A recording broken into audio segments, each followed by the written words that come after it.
The best time to catch up is now. Catch up sessions.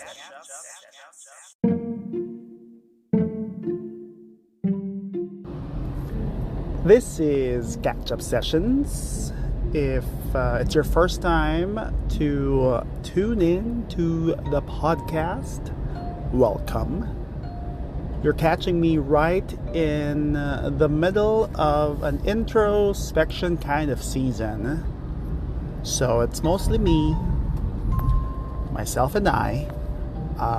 Every now and then, though, I get someone else to bounce around thoughts with, so that's always fun.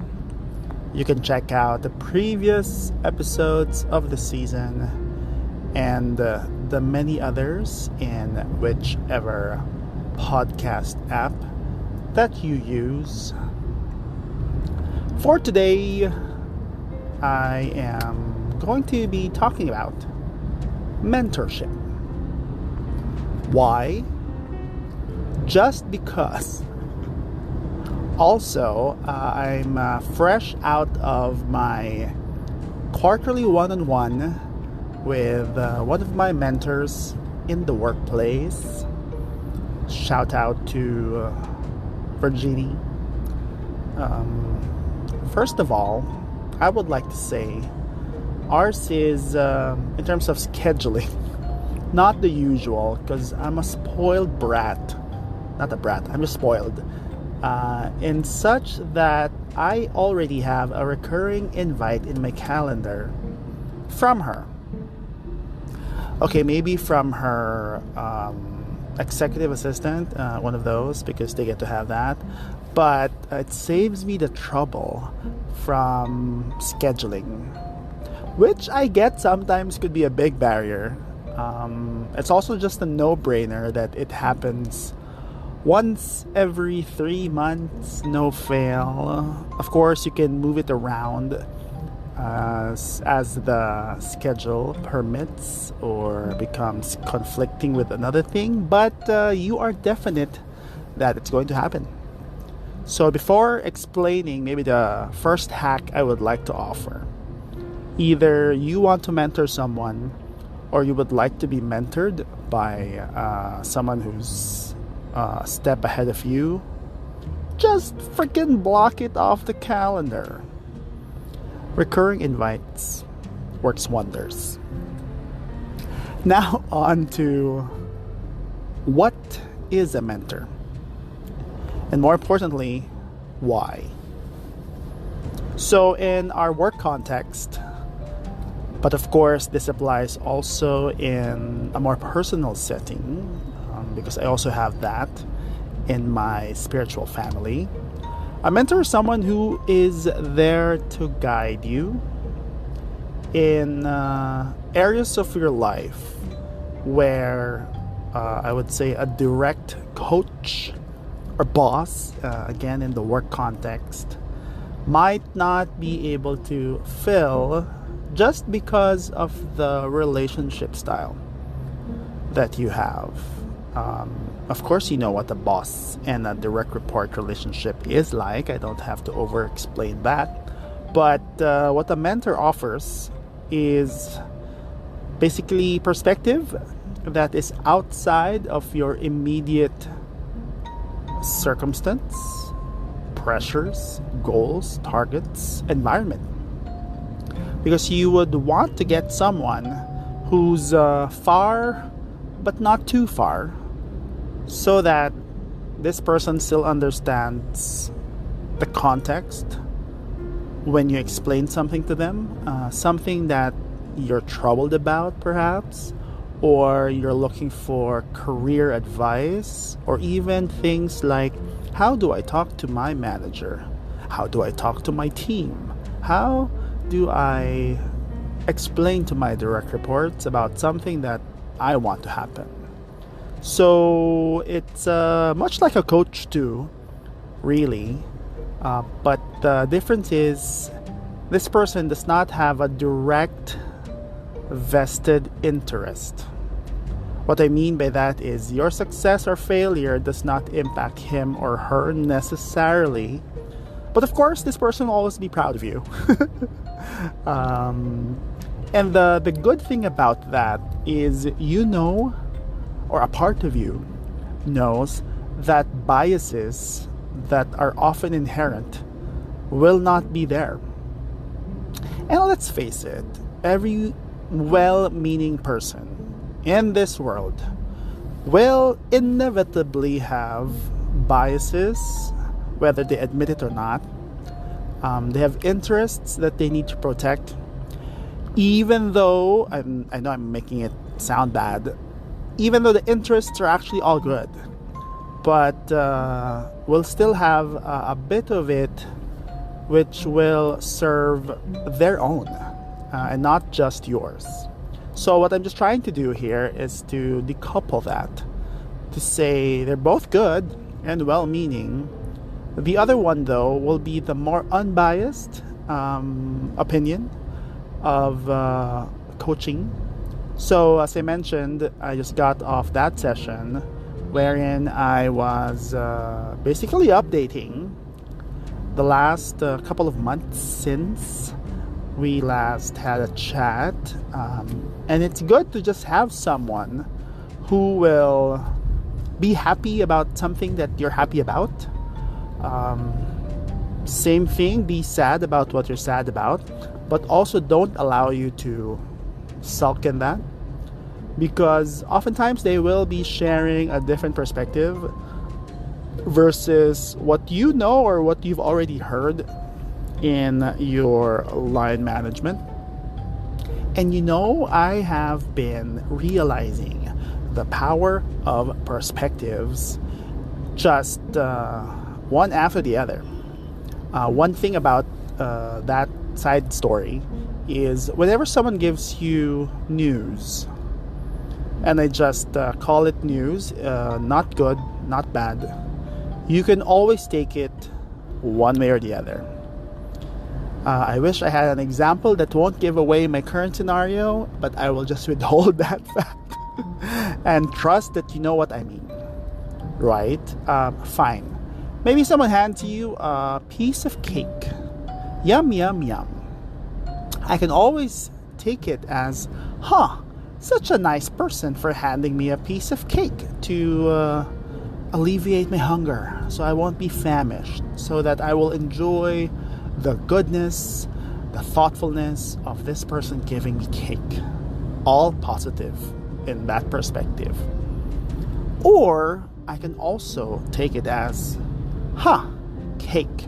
Thank you so much for the calories that you did not want for yourself, so you're giving it to me instead, so that my arteries will be clogged. And then so goes my diet out of the window. Sugar, sugar, sugar. Thank you so much for this misery that you are now asking me to do, and I can't refuse you because you gave it. You see how that can turn. It can turn dark just in an instant. And the only difference is your perspective. So I go back then to how a mentor can offer a different perspective versus what you already are sort of forming inside of you. On top of just a different kind of mindset, this person can also offer, I would say, a wider range of possibilities for you to consider. Again, it's mostly because you're not working in the same environment. You're not dealing with the exact same thing. Hearing from their own stories or what they're going through, because as a mentee, you should also take the time to listen. It's not a one-way street. Please ask back how they're doing. Are they doing well? Do they have challenges? Are they overjoyed about something? Because even in just these stories of what other people are having to deal with, you will pick up a thing or two that you can use. If not now, then maybe later. The other, advantage, if you will, is they're just one more connection into the world that we live in, because we all are just 6 degrees of separation apart. And adding one more to your direct list or first contact just increases that network, which, let's face it, in the world of today, the more people you know, the more influence you can have, and the more other people can have influence on your own life, if you allow them to, obviously. So those are just a few things of what is beneficial if you do get one.